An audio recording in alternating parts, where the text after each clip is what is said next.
Show and go for Tuesday, February 21st. Jack McMullen, Taylor Davis, the man. I saw a report from Joel Sherman that I want to get to right away, but we are going to talk about the best batteries in Major League history.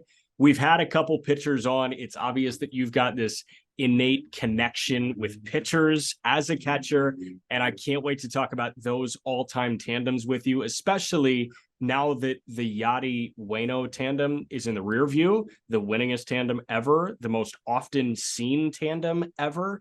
But this report from Joel Sherman, apparently the Yankees want to move Judge to left to have Giancarlo play right. What say you to that? Was Giancarlo going to be in the outfield? Like, is he going to be in the outfield no matter what? I thought he was going to DH, and I thought they were going to figure out. That's why I'm asking. Like a Hicks or an Oswaldo Cabrera in left, and you've got Bader in center. But why are you forcing Judge, who has never played a major league game in left field, to play left after he was Roger freaking Maris to have Stanton play right? I don't mind it for one reason. Right's a short porch. So like, here's what I'll say about that too, right? Go look at the Cubs teams. Go look at Jason Hayward, Albert Almora, Dexter Fowler, and look who played left on those teams. Yeah. Until Ian Happ had been the worst defender. No offense to Kyle Schwarber, but he was not as good of a defender as Albert Almora or Jason Hayward. Yeah. And you did that because it was a smaller part of the field. So, but if you ask any outfielder, which is like, this is an interesting point, is that like, if you ask any outfielder, it being a short porch almost makes it harder. It almost makes it harder to play. Now, Stanton does have a decent arm, right? So he's got a good arm. So here's what I'll say. If I'm the Yankees, I'm going to put him in right and probably have him stand next to the fence and anything that, like, nothing's going over my head. And I'm going to stay, and I'm going to, or the opposite. So like, I've always had this argument with coaches and stuff, like, let's pick one or the other. I'm either going to give up all singles or I'm going to give up no doubles, or I'm going to give up all doubles, right? Like, if it's over my head. So like, I had a Gary Green, one of the coaches in Indy last year, historical infield coach, player. Speaking of the Yankees, I think I told you this. He was Derek Jeter's player comp coming up. Like, he was the guy that they comped defensively Derek Jeter as. Like scouts comp defensively? Yes. Scouts comped Jeter as Gary Green defensively. Well, now that we have advanced analytics working in our favor, apparently that's an insult to Gary Green. That's a super insult now. Yeah. But one of the things he talked about was like, look, man, if we give up a hit, if a guy barrels a ball up, that ball deserves to be a hit. We have to make the outs on the good pitches that don't get hit hard, which makes so much sense to me. Like, he would always talk about, hey, I'm going to move a guy in just a hair with 2 strikes, because if this guy gives up a line drive, so be it. But I cannot give up the blooper. I cannot give up the doink hit. So, like, it's just an interesting aspect to me where I don't mind that. I'm with you. You know, I think it's like, why change the guy you just paid $400 million, $360 million to? But if you're thinking it's going to make your team better defensively overall, I don't mind it. And what you'll do probably, you know, I said this about Chicago when they did this with Hayward. Like, I really think putting Jason Hayward in right allowed you to shift everybody towards left. So now we'll take Bader, shift him towards right. We'll take Judge, shift him towards right. Giancarlo has to cover less ground, and he's not going to be a DH, but maybe his legs will stay under him more than they would have in left. Yeah. So a saying that I want to run by you here, because I hear it way too much. And, you know, there's no position that you can truly hide.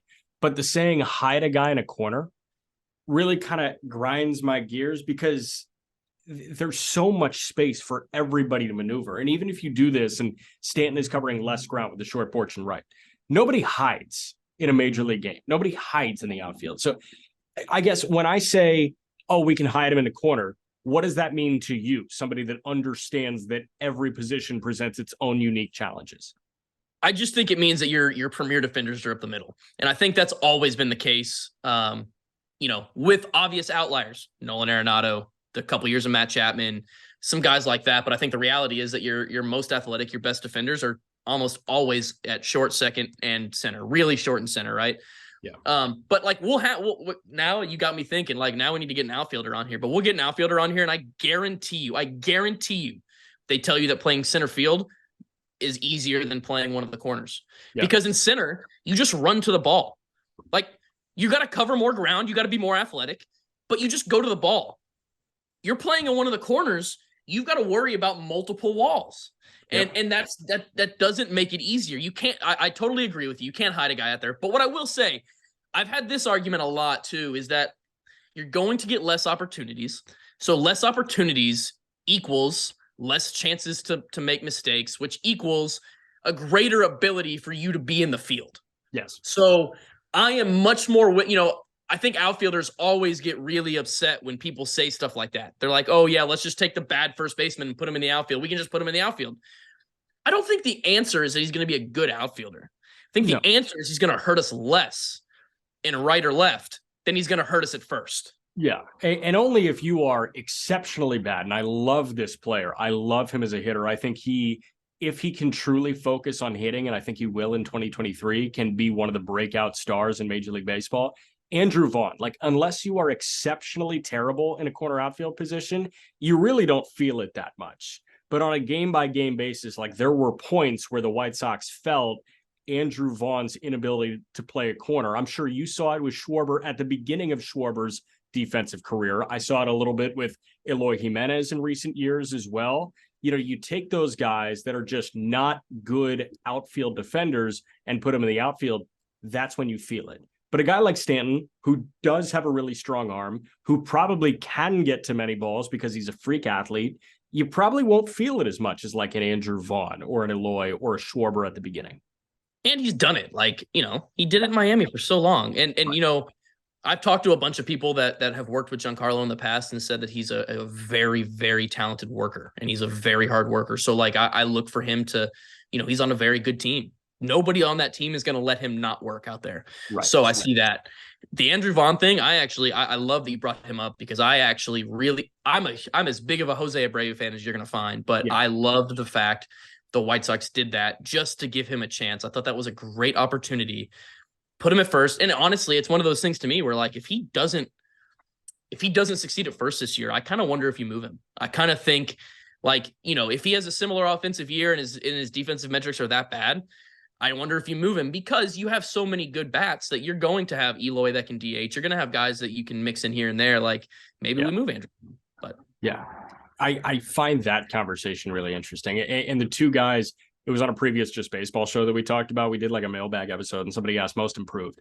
And the two guys that you really jumped to mind first were Vaughn and Ryan Mountcastle. And almost the same thing, right? Mountcastle's been moving around into the corners. He can play first. But if he could solely focus on offense, if he could solely focus on the bat's so stupidly good. I just want to see it. The bat is extremely talented, man. Good kid.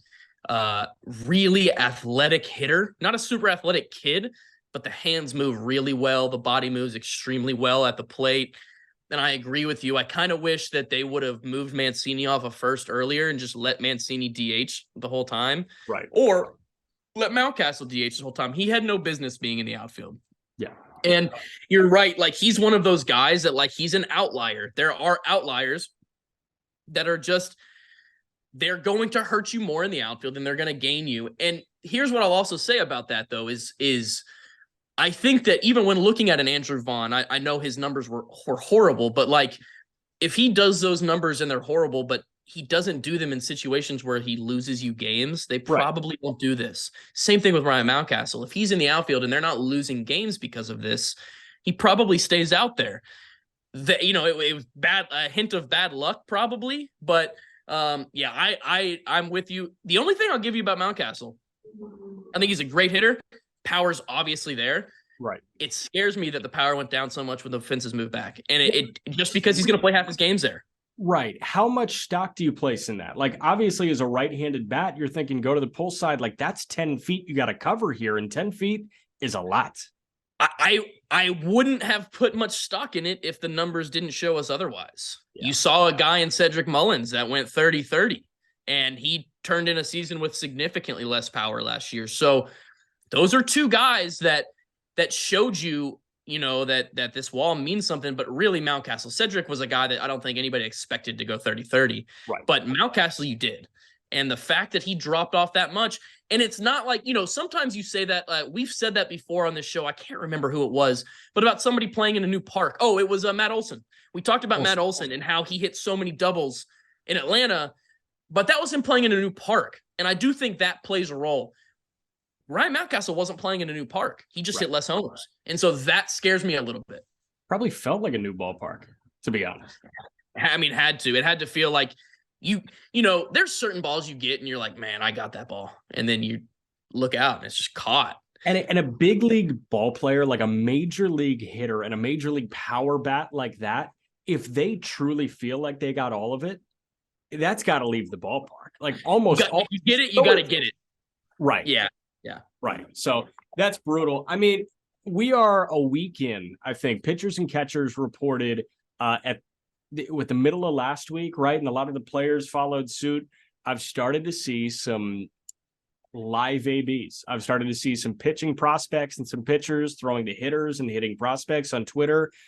Baseball feels back, man. Like, couple of takeaways that I had from just the videos that I've been watching over the last couple of days. You brought up Hayward. Did you see Hayward's bomb against Tony Gonsolin? I was just about to say, dude, that had to feel how much I love good for Jason. that guy. You know how much I love Jason Hayward, but like, man, that was awesome, dude. Like that had to almost be like a cathartic experience for Jason Hayward, right? Like this massive weight lifted off his shoulders, taking an all-star deep before games start, man. I mean, with one of your really good buddies, like him and Freddie Freeman are extremely good buddies.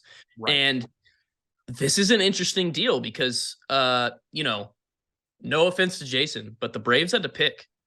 They picked Freddie and they picked Wright. And I'm sure that's got to be a weird thing, but man, seeing those two back together is really cool. I'm excited to see that. And yeah, no doubt, like that dude with some confidence is scary. Yeah. Do you think he can tap back in to what he once was? Obviously not the level of what he was in Atlanta. But do you think that he can tap into more than what we've seen over the last 3-4 years in Chicago? No doubt. I think he's got more in the tank. My bigger question is just, even going to Atlanta, I don't think the peak Jason Hayward was in Atlanta. The peak Jason Hayward was St. Louis in 2015. Yeah, true. And it was one really good So don't get me wrong. Jason Hayward was a 19-year-old free, like we'll call him a freak phenom. He was 3-run homer in his first major league at bat against the Cubs. Yeah.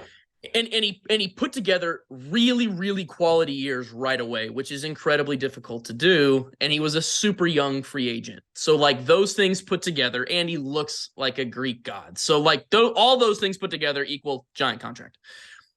I just think that like if you were a fan and you went and looked and you were like, oh, I think this guy's going to be a 30 home run, you were wrong. He's not. He's not a 30 home run guy. That's not who he is. He's an elite defender. Had a little bit of speed early in his career. I think he's so big, and he's a little older now. He's not going to run as much. I still think he can play a really good outfield, and I think that there's some juice there. I think here's what I'll say. I think he's a better hitter than he was in Chicago. Like we didn't see the best Jason Hayward, and like I think a little bit of that is a testament to, we talked before about how hard it is to play in some of these big markets. I don't think it's necessarily super hard to play in Chicago. Like fans are unbelievable. Those are some of the best fans I've ever seen. Right. But there's a lot of fans. It's still really pressure packed. It's still really difficult to do. You're not going to go to a bar or take your family to dinner and not get recognized in Chicago, especially on the north side of Chicago.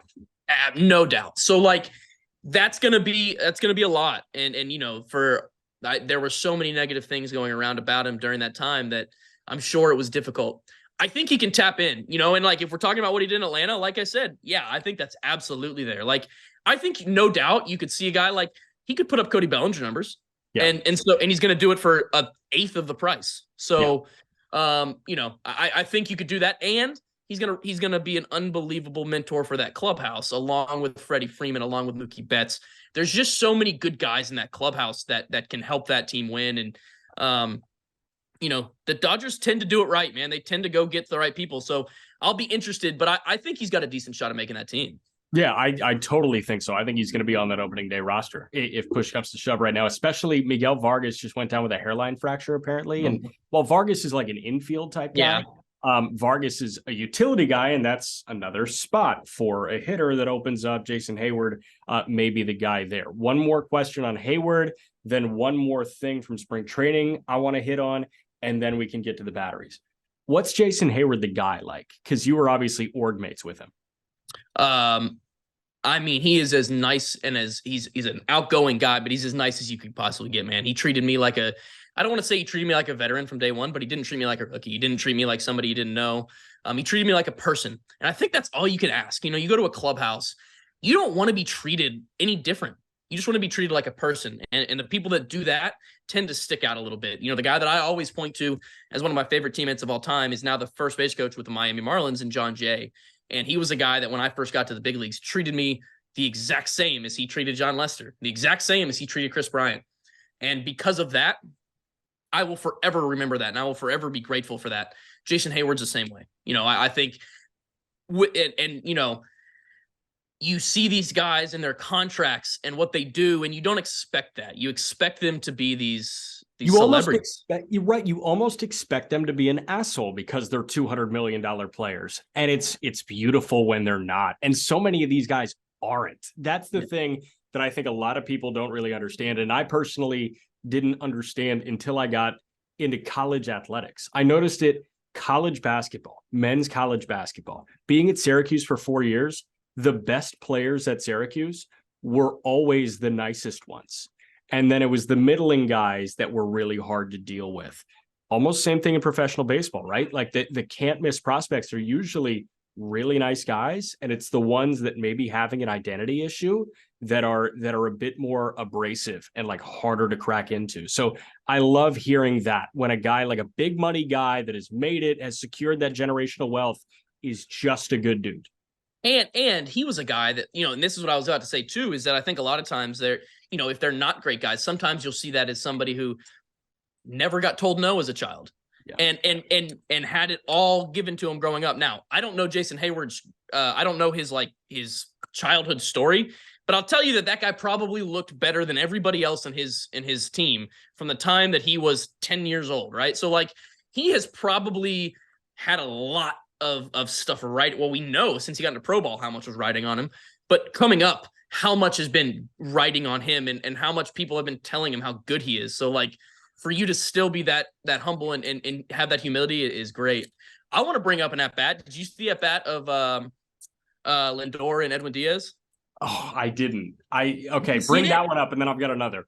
Oh man. So they showed an at-bat of Lindor and Edwin Diaz, who, you know, we kind of talked about like the cool aspect of the Puerto Ricans playing together. We wanted Lindor and Correa for that reason. Well, we get Edwin Diaz and we get Francisco Lindor, and man, those two, like Edwin Diaz laughing after throwing a pitch. And I remember I think it was last spring, people showing the Jacob deGrom versus Lindor at bat, where like deGrom just threw 3 fastballs down and away and just blew it by one of the best hitters in baseball. Yeah. The Lindor Edwin Diaz at bat today was like fastball, swing and miss, fastball down, and I think Nido was catching and he caught it really well, and you hear Lindor go, no, down. Edwin Diaz goes, no, Poppy, that's right down the middle. It was awesome. Those types of at bats, right? Those inter squad type things, those have to be so much fun for these guys. Have you, I mean, obviously you've caught against guys that, you know, you've previously been teammates with, right? Like you've had them in the batter's box, but have you spoken to pitchers that have like faced a good friend of theirs? How weird is that in game? Obviously in the inter squad, you can smile and do that back and forth, but in game, I'm sure you got to dial it in a bit more. Yeah, I think it's really odd. Off the top of my head, I can't think of one. I'm sure I could if I had a minute. I can't think of one off the top of my head, but like, you know, the one story I'll give you, and this isn't a friend, this is just an interesting spring training story, but I remember John Lester coming down and throwing a B game against us. We were a bunch of like AA, AAA guys. Right. And he was facing a lefty, and this lefty fouled off like 8 pitches. And after like the sixth or seventh one, he just started cussing, like, hit the ball, man. Like, what are we doing? And he is just throwing his best pitches. And like, it was just funny that, like, that just goes to show you how talented everybody is at that level. You're in major league camp, and for the kids, like for the guys that are listening to this that are in camp, you can make a team. You're good enough. If you're in camp, you're good enough playing the big leagues. And like, there's so many people that doubt that because of what they're told or what they think. No, man, the talent level is there. Like, so many people are talented enough to play there. It's so much about opportunity, the right opportunity and the right time. 100%. We were just talking to Hayward, who was quote unquote a golden ticket guy, right? Like he was, quick trip up to the bigs. Another guy that seems like, and this is baseball's a meritocracy. Don't get it twisted. It does always feel like a meritocracy. If you hit, if you throw, like if you are really successful, you're going to get a chance to move up. Now, we've talked about that with you. You don't know the requirements for getting to the show. But if you're a 950 OPS guy in double, you're going to get a chance at triple. That's just how that works. And a guy that has earned his way level by level and has turned himself into a rocket ship is Yuri Perez, one of the top pitching prospects in the game, Miami Marlins. I watched 2 live at-bats. Luis Arraez against Johnny Cueto, Luis Arraez against Yuri Perez. Arraez stays within himself so well, right? Like it's a picture-perfect swing. He laces a double down the right field line against Cueto. I watched a 3-pitch sequence against Yuri Perez. It was fouling a fastball back to the screen, totally off balance, just getting a piece of a slider, totally off balance, and then just popping up a fastball to like third base on the 3rd pitch.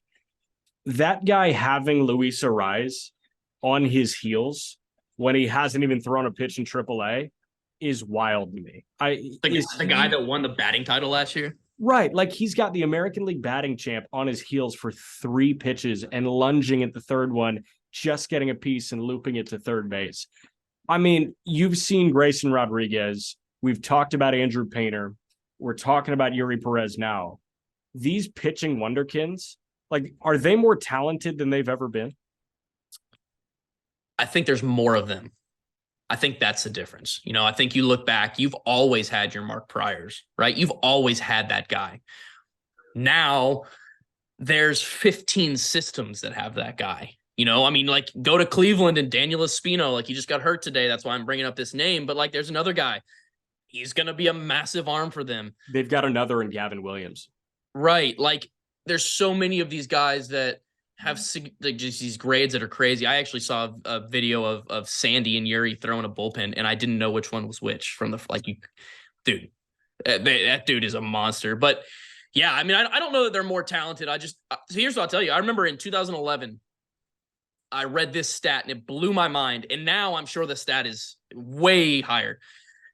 There were 100 draft eligible players. So high school seniors, or 21-year-old college players, we'll just call them that, right? Yeah. That threw over 95. There were 100 in 2011, which at the time blew my mind. Like, yeah. Oh my gosh, there's that many people that are this age that do that.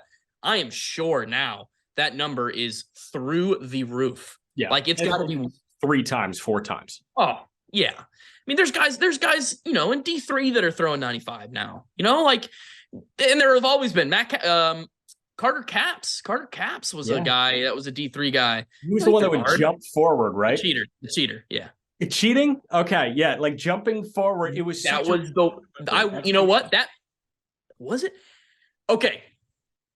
He might have been my second least favorite at bat, and only for one reason. And I'm going to freaking send this to this guy. The name Tim Dillard. Does that name ring a bell to you? Was he in Nashville?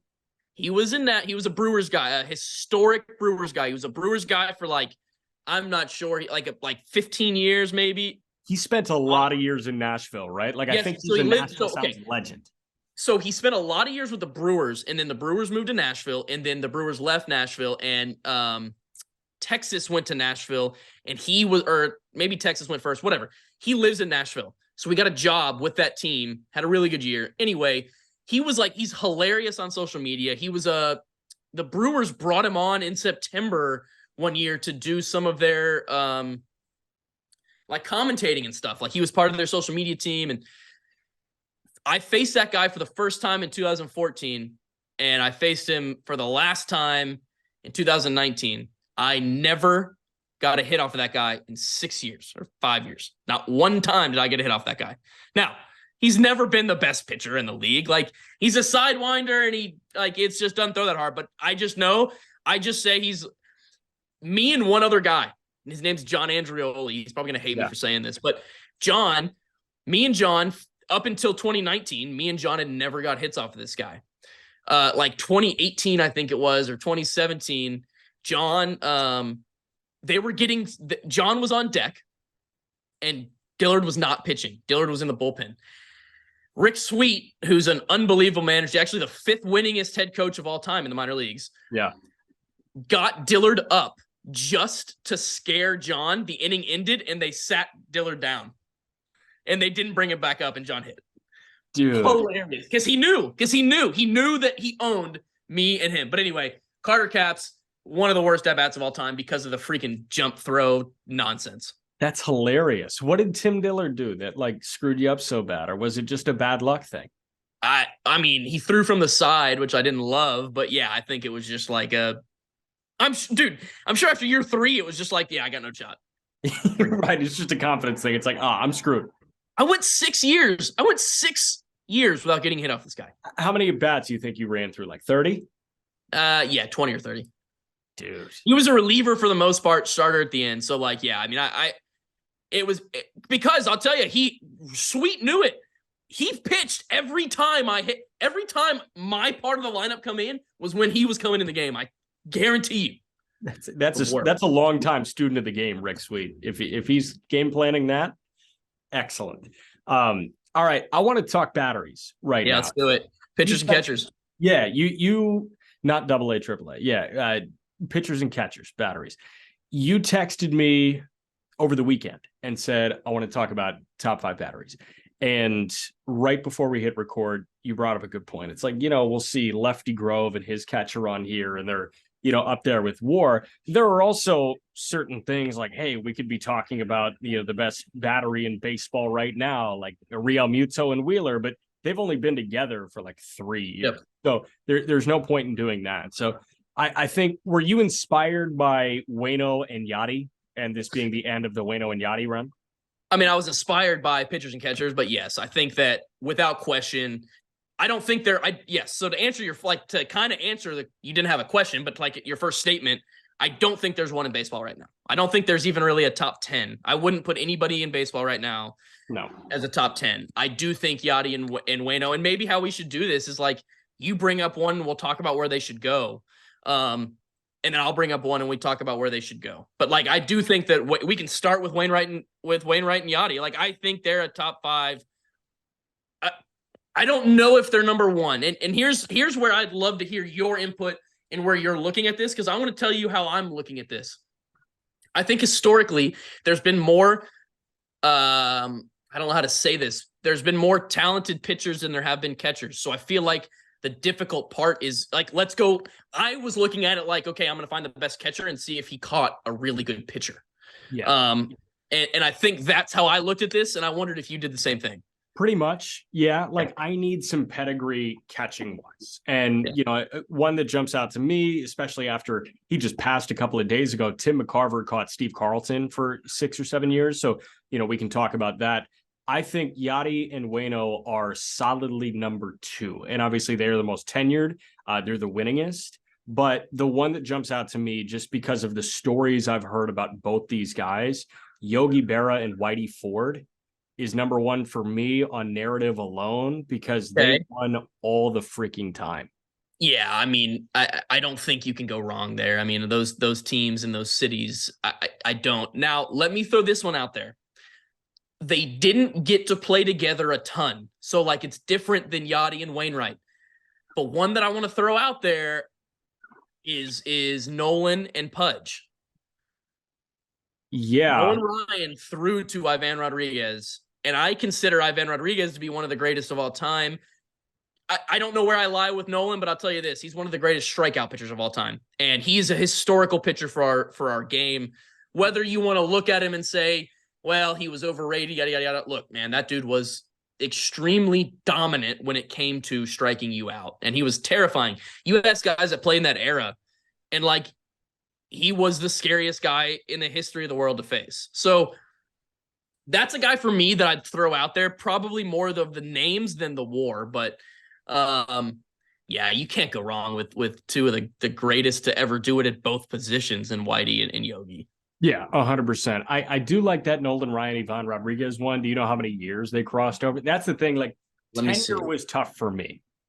Let me see. I did see this.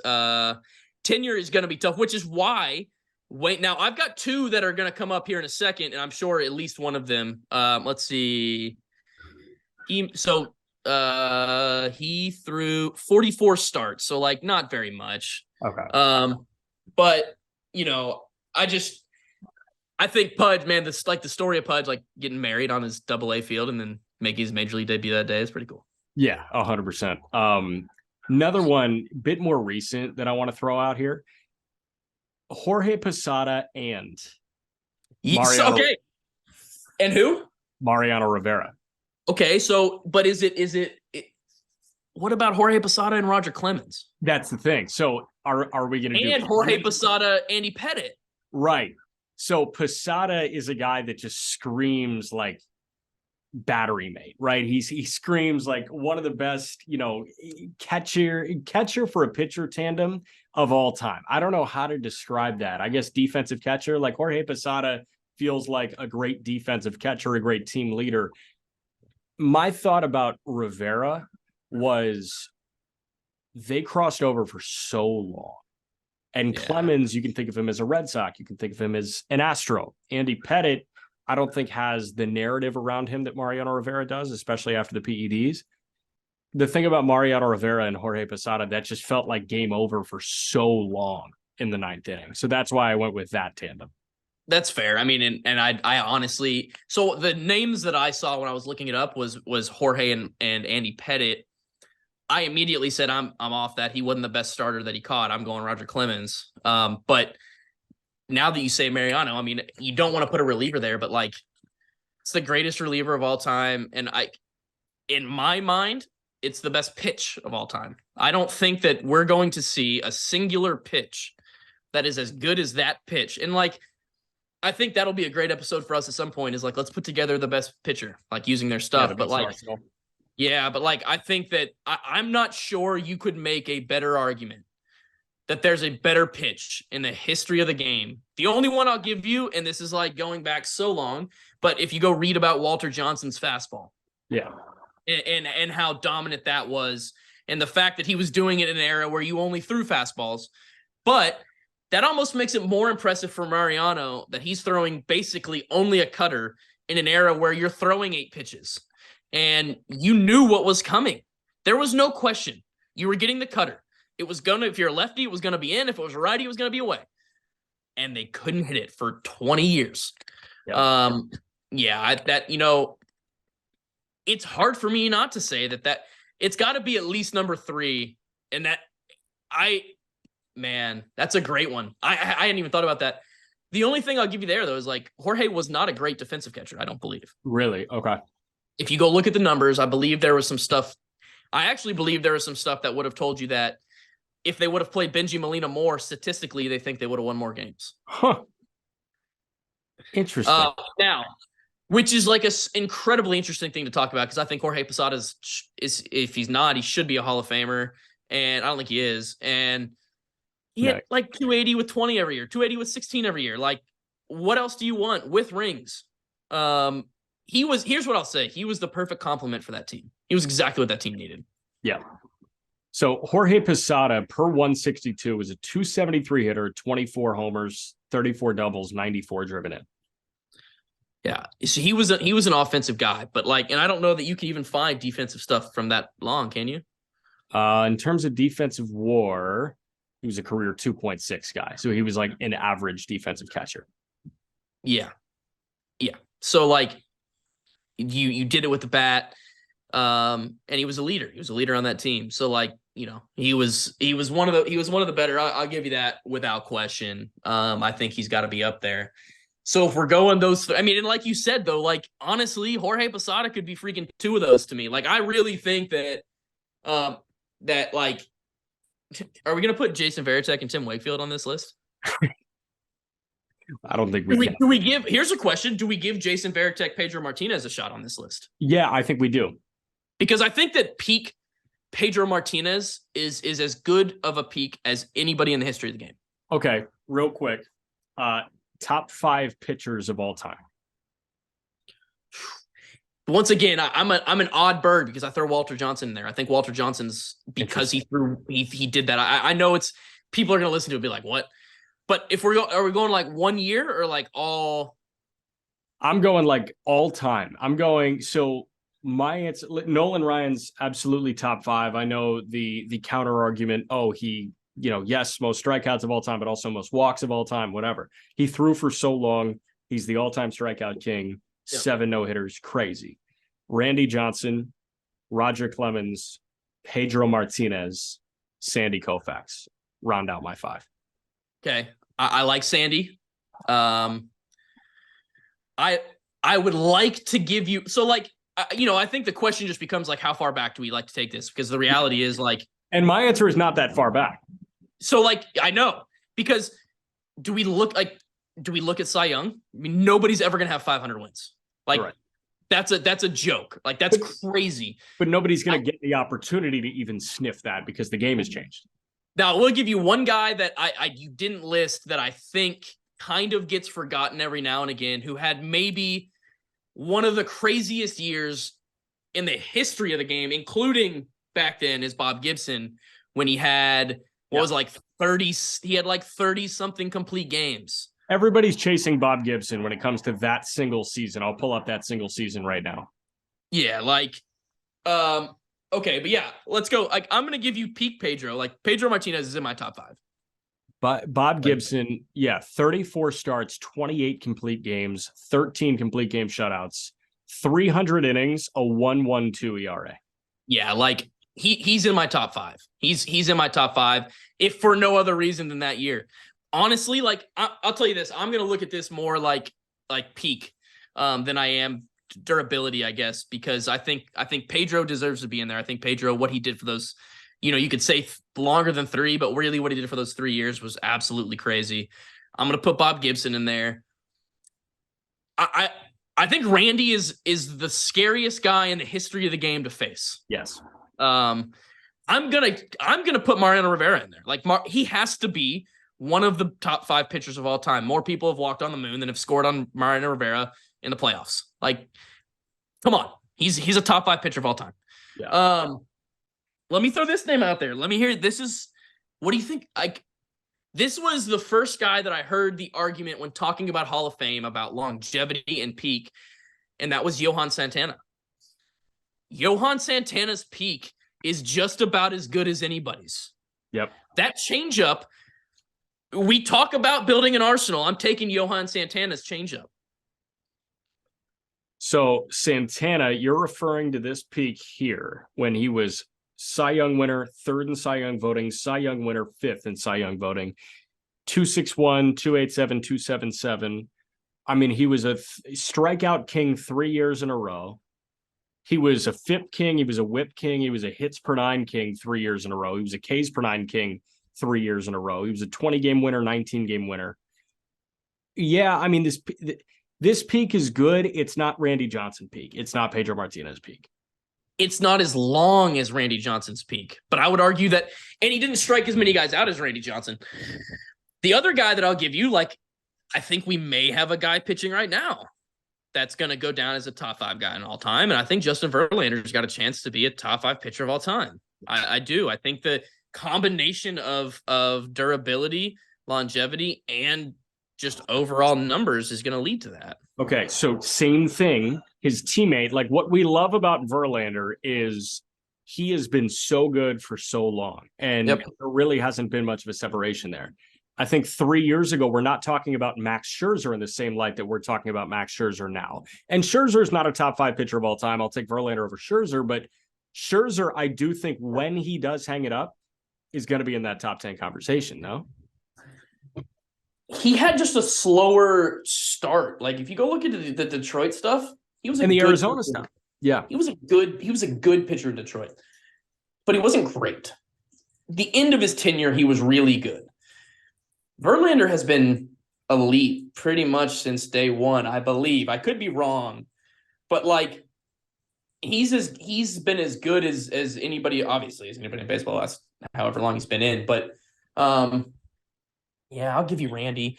I almost just hate to go like all these guys that are this young. Like I just, that's the only thing that I don't like is like, man, you're not wrong. Like, I don't know that anybody could tell you that there's a scarier at bat than Randy Johnson. Like nobody has been scarier to face in the box than that guy. Okay, so I'll give you Randy. So let's go Randy, Bob Gibson, Mariano, Pedro Martinez. I mean, I want to throw Nolan in there just because it was so same thing. It was as scary as it comes, but like I feel like I got to find somebody with the numbers to back it up. Like that's my only thing.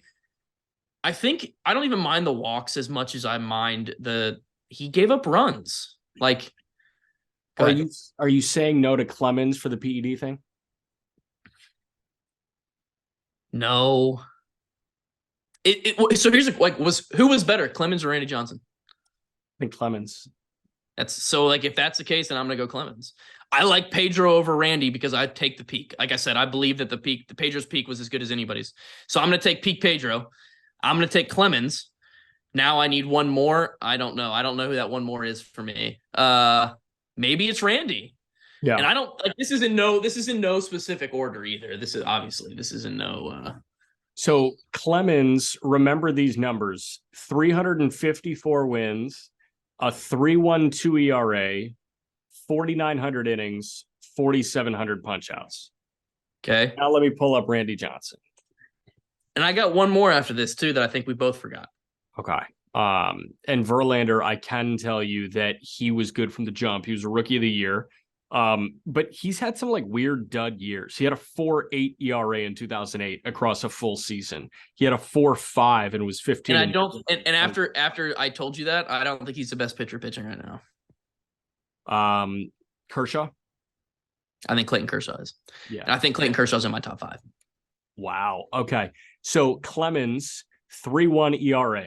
Randy Johnson a 3.2 ERA. Randy 4,100 innings, Clemens 4,900 innings. Clemens 4,600 strikeouts, Randy 4,800 strikeouts. Randy 300 wins, Clemens 350 wins. So they're pretty much equal. One strikes out more, one wins more. I'll probably take the guy that wins more. I'm probably going to take Randy or take Roger. What about the guy that didn't juice? It's a loaded question. I think Barry Bonds is the greatest player ever to live. Yeah, me too. Whether he did it or not. And I got to say the same thing about Roger. Like, no matter how I feel about how he did it, he did it. Like, that's just the case. And like, so much of that class, like, I know this is so cliche to say, but they, if everybody was doing it, but like, really, a lot of people were doing it. And you can't fault the guy for doing it. I don't. He got caught, and that was the issue. Now, the reports are that he wasn't a great guy, and that's why he got caught. So, like, that probably didn't help his case. But at the end of the day, he was still one of the best ever to step on the mound. But, yeah, I think Kershaw is going to round out my top 5. Cool. I think, like, he's never had a go. He's never had I think he's had, like, 1 year with a 3. Yeah. I'll tell you right now, I love that this was a little tangent that we went on, and by a little, I mean a lot of tangent that we went on. But it's such a fun conversation, man. 2.48 ERA. Clayton Kershaw has, let's see, had a 4.2 his first year in the league when he was 20 years old. But it was not a full year, right? It was like a 2080 through 107 innings. Okay. He had a 4.26. Okay. After that, he was a 3.03 in 2019, 11 years separated ERAs over 3. And he was a 3.03 ERA in 178 innings. And then in 2021, in 121 innings, he was a 3.55 ERA. But I mean, dude, That's such a bad year. Such a bad year, like brutal year for him. But in 2022, 126 innings, he had a 2.28 ERA. This guy's been untouchable forever, it feels like. And you forget about him. And that's, I hate that. I hate that people forget about Clayton Kershaw, because I do think we're watching, this is an argument that I loved, and we can, if you want to finish on this, we can finish on this, because I think this was like a great argument, but we'll stick to our guns of putting together the battery, but you say what you want to say. Okay. When the Giants were doing their thing. So like one of the top 10 that came up on my list was Mad Bum and Buster Posey. Yeah. Which right away we're going peak. Let's go peak Buster Posey, Tim Lincecum. Those 2 years of Lincecum put back up, that's got to be in consideration if we're talking peak, right? Like back-to-back Cy Youngs with, I believe, strikeout. He might have even led the league in strikeouts. Like those 2 years were freakish. Buster's one of the most accomplished players in the history of the game, especially for behind the plate. How good was Lincecum for those 2 years? Lincecum was 2.6 ERA, then 2.5 ERA, but he was 265 punch-outs, 261 in those back-to-back Cy Young seasons. He led the league in strikeouts 3 straight years. Yeah, and it goes back to your comp. You're talking about like good dudes. This guy, I faced this guy when he was rehabbing with Round Rock. So he signed, if people don't remember, he went to like Driveline one year, threw a bullpen, did well, got to spring training with Texas, got hurt. I faced him in Round Rock, and somebody on that team told me that every road trip that they took, Tim Lincecum flew every pitcher and catcher private wherever they went. Just because. Like, come on.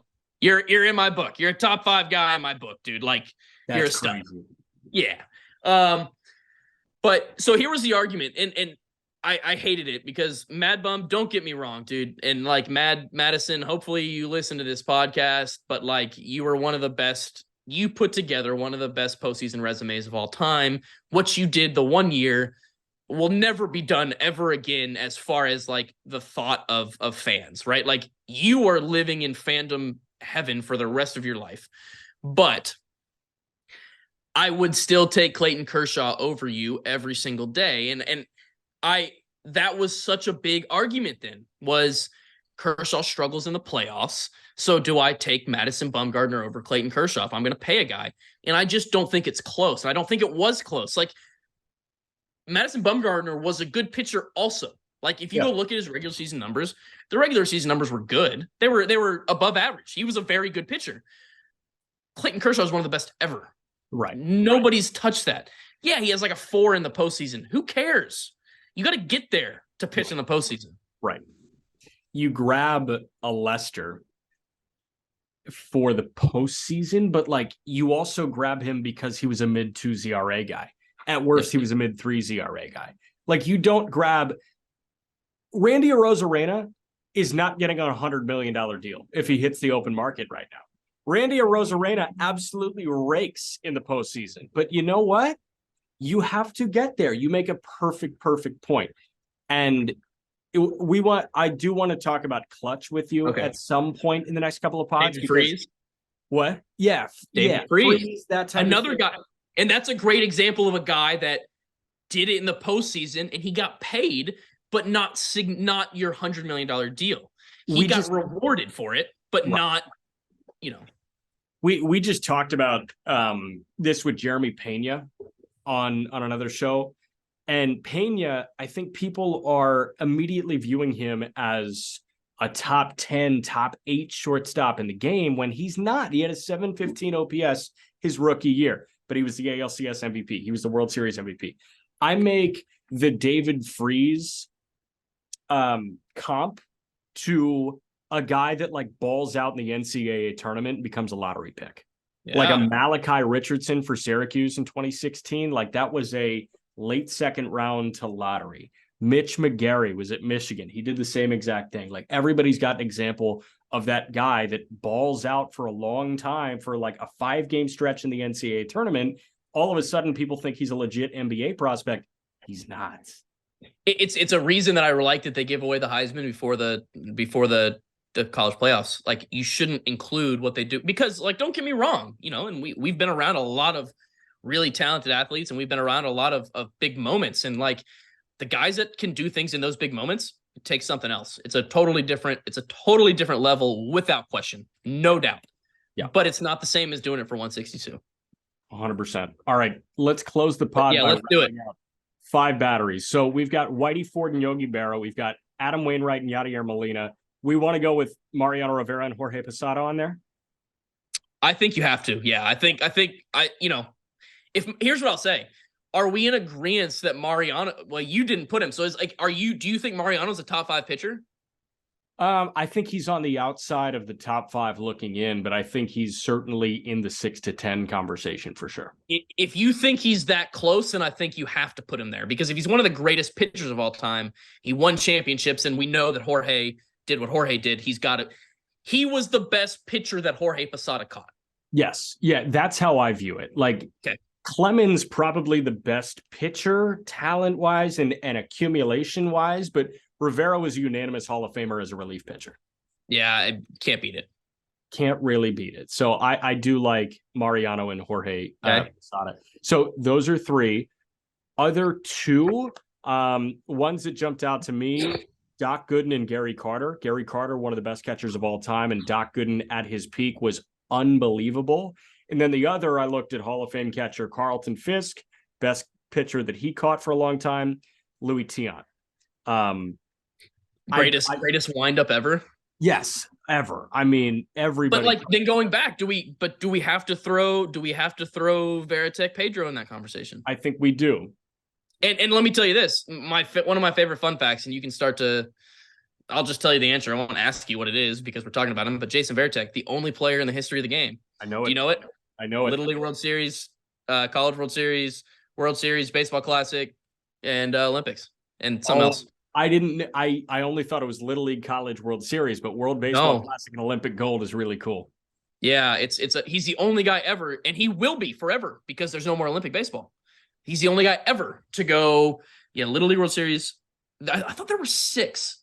Little League World Series, College World Series, World Series, Olympics. Maybe it's just World Baseball Classic. Yeah, that sounds right.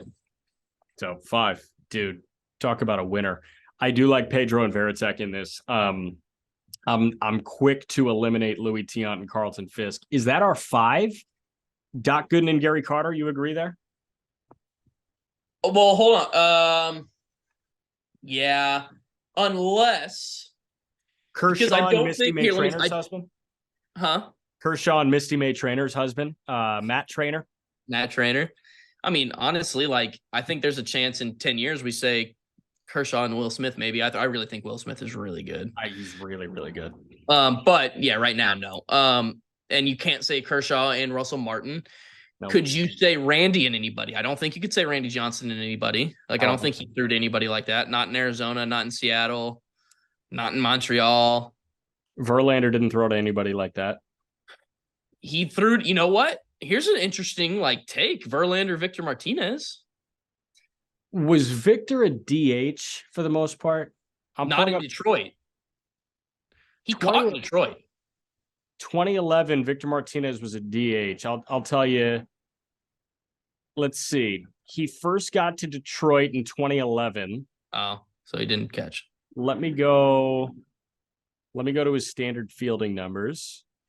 Let's see. 2011, he caught 26 games. Okay. Yeah, he was done being. Okay. Well, then that's out. But yeah, I mean, I think that he's probably got to be up there. But hold on. If I have the dates right, CC Sabathia and Victor Martinez. And CC, incredibly underrated. Another guy with here's another one. We're opening up a whole world of stuff here because now you reminded me of Cliff Lee, man. I do. I know. Cliff Lee. How about the Indians had him and CC? Did Roy Halladay throw to anybody? Because I'm thinking Cliff Lee after he was in Cleveland, he went to Philly. Did we just say Carlos Ruiz and those staffs? Dude, Ruiz and Cole Hamels were together. Like when you look at all-time wins by a battery, Ruiz and Cole Hamels is up there. Look at who Ruiz caught. Now, let me tell you this. I had a pitching coach that said Carlos was one of the greatest of all time. Just people, catcher, the whole thing. But like, dude, that guy caught Cole Hamels, Brett Myers, Cliff Lee, Roy Halladay, Roy Oswalt. There had to be a couple others in there. Joe Blanton, that was another really good. Like, gosh, dang, man. Like, yeah. All right. But yeah, I think those are our 5. I think Whitey Ford, Adam Wainwright. I don't know. See, now you got me second guessing. I don't know if I can put Mariano above Roger. I can. Just because he's the best. I mean, I think I can just because of like the whole thing, the theatrics, everything. Yeah, like the narrative around Mariano Rivera and Jorge Posada with the Yankees is greater than Clemens and Posada with the Yankees. I'll give you that. All right. And then Bob Gibson, Gary Carter, and Doc Gooden, Gary Carter. Doc Gooden, Gary Carter. Sorry. And then yeah, I think that's it. I think I'm good with that. Pedro and Veritek 4 or Gooden and Gary Carter 4? Gooden and Gary Carter 4. Okay. 2 Hall of Famers. Like, I love Veritek, but he's not a Hall of Famer. Yeah. Doc Gooden and Gary Carter. All right, man. This was good. We kind of bounced all over the place, and I loved it. Yeah, that was sick. All right. We've got an interview, college baseball centric. Happy belated opening weekend in college baseball, but that's going to be our conversation on Friday. I think you and I are both fascinated by where college sports is right now. We're both fascinated by the super team formation that is the LSU Tigers right now, and Dylan Cruz is probably number 1 overall. It's insane, dude. That is appointment viewing every weekend for me. And then Skeens was crazy. My Friday nights, I'm done going out for the rest of the spring because you got Skeens for LSU, you got Dolander for Tennessee, you've got whoever the hell in the 1 and 2 for Florida. I mean, it is going to be good. Welcome, one cool thing about NIL, and I don't think it's crazy in baseball, but like there are going to be guys that get some money, but like I do think that you're seeing a lot more guys now because I feel like teams are going for these college guys, and what these college guys are noticing, or what high school kids are noticing, is that college guys are getting to the big leagues way faster. Yeah. And like you're seeing some unbelievable talent in college baseball because these guys are skipping being a 2nd-round pick. They're skipping being a 1st-round pick to go to college. So yeah, 100%. I'm with you, man. Taylor, this was good. Every link you need in the show notes. We'll talk to you guys on Friday.